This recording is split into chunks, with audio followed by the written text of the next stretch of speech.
नमस्कार दोस्तों, दिन भर की बड़ी खबरों में आपका स्वागत है। आज की सबसे बड़ी खबर में हम देखेंगे पंजाब के लिए अरविंद केजरीवाल ने किए 3 बड़े ऐलान। आम आदमी पार्टी की सरकार बनी तो देंगे फ्री बिजली। जी हां दोस्तों, पंजाब में अगले साल होने वाले विधानसभा चुनाव को लेकर आम आदमी पार्टी ने तैयारियां शुरू कर दी हैं। इसी के तहत दिल्ली के मुख्यमंत्री अरविंद केजरीवाल मंगलवार को चंडीगढ़ पहुंचे और प्रेस कॉन्फ्रेंस कर राज्य के लिए बिजली को लेकर 3 बड़े ऐलान किए। अरविंद केजरीवाल ने कहा, पंजाब में आम आदमी पार्टी की सरकार बनते ही प्रत्येक परिवार को 300 यूनिट फ्री बिजली दी जाएगी। इसके अलावा हमारी सरकार बनी तो 24 घंटे बिजली आएगी और पुराने बिजली बिल माफ कर दिए जाएंगे।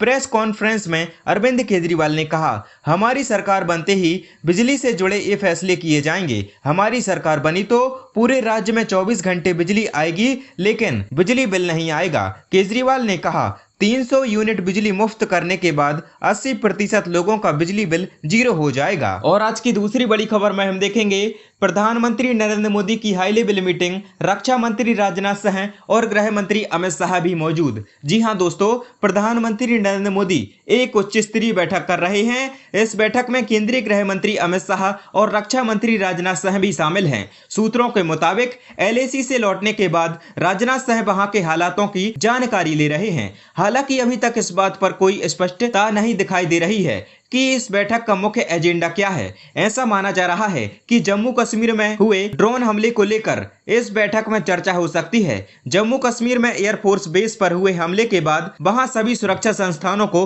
अलर्ट पर रखा गया है। आपको बता दें कि लद्दाख की 3 दिवसीय यात्रा खत्म करने के बाद रक्षा मंत्री दिल्ली पहुंचे हैं। रविवार को जम्मू कश्मीर में ड्रोन से हमला हुआ था और रक्षा मंत्री लद्दाख से ही इस पर कड़ी नजर रखे थे। सरकार ने जम्मू एयरफोर्स स्टेशन पर हुए ड्रोन हमले की जांच एनआईए को सौंपी है। और आज की तीसरी बड़ी खबर में हम देखेंगे पीएम किसान की आने वाली है अगली किस्त, गलतियां कर लें दुरुस्त वरना नहीं आएगा खाते में पैसा। जी हां दोस्तों, पीएम किसान सम्मान निधि स्कीम से जुड़े 11.96 करोड़ किसानों के लिए बड़ी खुशखबरी है। केंद्र सरकार बहुत जल्द किसानों के खाते में अगली किस्त का 2000 रुपए ट्रांसफर कर सकती है। हालांकि लाखों किसानों की अप्रैल जुलाई वाली किस्त भी लटकी हुई है।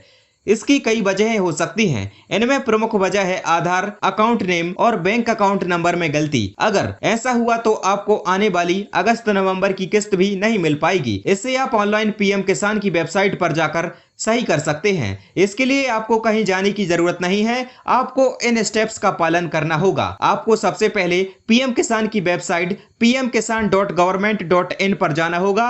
यहां आपको ऊपर की ओर एक क्लिक फॉर्मर्स कॉर्नर दिखेगा। इस लिंक पर क्लिक करेंगे तो आधार एडिट कर एक लिंक दिखेगा जहां आपको क्लिक करना होगा। इसके बाद आपके सामने जो पेज खुलेगा उस पर आप अपने आधार नंबर को करेक्ट कर सकते हैं। वहीं अगर खाता संख्या गलत भर दी है और आप अपने खाता संख्या में कोई परिवर्तन कराना चाहते हैं तो आपको अपने कृषि विभाग कार्यालय या लेखपाल से संपर्क करना होगा। वहां पर जाकर आप इसकी हुई गलतियों में सुधार करवा सकते हैं। और आज की चौथी बड़ी खबर में हम देखेंगे सुप्रीम कोर्ट का राज्यों और केंद्र शासित प्रदेशों को आदेश, 31 जुलाई तक एक राष्ट्र एक राशन कार्ड योजना करें लागू। जी हां दोस्तों, कोरोना संकट और लॉकडाउन की वजह से परेशानी का सामना कर रहे प्रवासी मजदूरों के लिए सुप्रीम कोर्ट ने राहत भरा फैसला सुनाया है। सुप्रीम कोर्ट ने सभी राज्यों को आदेश दिया कि वे one nation one ration card योजना को 31 जुलाई तक अनिवार्य रूप से लागू करें। सुप्रीम कोर्ट ने महामारी की स्थिति बनी रहने तक प्रवासी मजदूरों के बीच मुफ्त राशन वितरित करने के लिए केंद्र को राज्यों और केंद्र शासित प्रदेशों को अनाज आवंटित करने का निर्देश दिया है।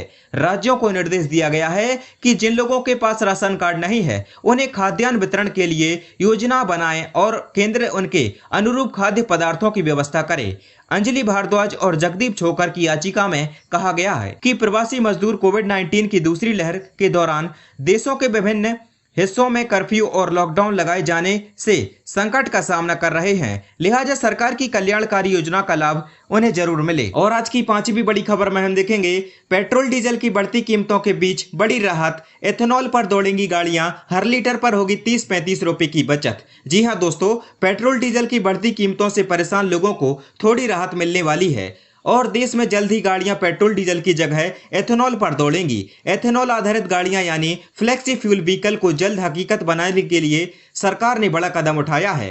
वाहन निर्माताओं को प्रोत्साहित कर रही सरकार अब वाहन निर्माता कंपनियों को प्रोत्साहित कर रही है ताकि वो आगे आएं और फ्लेक्सी फ्यूल वाहन बनाएं। इसके तहत वाहन निर्माताओं से एथेनॉल मिश्रित फ्यूल पर चलने वाली गाड़ियों को बनाने, टेस्टिंग और इनके लिए जरूरी मापदंड की रूपरेखा जारी की गई है। ब्राजील, कनाडा और अमेरिका में ऑटोमोबाइल कंपनियां फ्लेक्सी फ्यूल ईंधन का उत्पादन कर रही हैं। इन देशों में ग्राहकों को 100% पेट्रोल या 10% बायो एथेनॉल का विकल्प मुहैया करवाया जा रहा है। भारत में फिलहाल प्रति लीटर पेट्रोल में 8.5% एथेनॉल मिलाया जाता है। सरकार क्यों दे रही फ्लेक्सी फ्यूल वाहनों पर जोर? देश में मक्का, चीनी और गेहूं का उत्पादन सरप्लस है। स्थिति यह है कि इस सरप्लस उत्पादन को गोदामों में रखने के लिए जगह नहीं है। इसका सॉल्यूशन तलाशते हुए सरकार ने बड़ा फैसला किया है कि खाद्यान्न और गन्ने का उपयोग करके एथेनॉल बनाया जाए। एथेनॉल का इस्तेमाल वाहनों को चलाने के लिए किया जाएगा। इस कदम से सरकार बड़े निशाने साधने की ओर देख रही है। इससे कच्चा तेल का आयात कम होगा और सरकार को फायदा होगा। और आज की छठवीं बड़ी खबर में हम देखेंगे, भारत में जल्द मिलेगी एक और वैक्सीन। डीसीजीआई ने सिप्ला को दी मॉडर्ना से इंपोर्ट की मंजूरी। जी हां दोस्तों, भारत में जल्द ही एक और कोरोना की वैक्सीन मिलने वाली है। Drug controller general of India यानी डीसीजीआई ने मॉडर्ना की कोविड-19 वैक्सीन के भारत में इमरजेंसी इस्तेमाल की मंजूरी दे दी है। नीति आयोग के सदस्य डॉक्टर बी.के. पाल ने इस बात की पुष्टि की। उन्होंने कहा कि मॉडर्ना की वैक्सीन को आपातकालीन इस्तेमाल की मंजूरी दे दी गई है। सिप्ला कंपनी अब इस वैक्सीन का भारत में आयात कर सकेगी। कोवैक्सीन, कोविशील्ड और स्पुतनिक बी के बाद मॉडर्ना कोरोना की चौथी वैक्सीन है जिसे भारत में मंजूरी मिली है। अमेरिका फार्मा कंपनी मॉडर्ना ने कोविड-19 के खिलाफ यह वैक्सीन तैयार की है। कोरोना वायरस के खिलाफ इसकी प्रभावी क्षमता 94% तक है। और आज की सातवीं बड़ी खबर में हम देखेंगे, ट्विटर ने हटाया भारत का गलत नक्शा, जम्मू कश्मीर और लद्दाख को दिखाया था अलग। जी हां दोस्तों, popular micro blogging site Twitter ने जम्मू कश्मीर और लद्दाख को भारत से अलग दिखाने वाला गलत नक्शा हटा लिया है। हालांकि नक्शे को हटाने के संबंध में ट्विटर की ओर से कोई बयान नहीं आया है।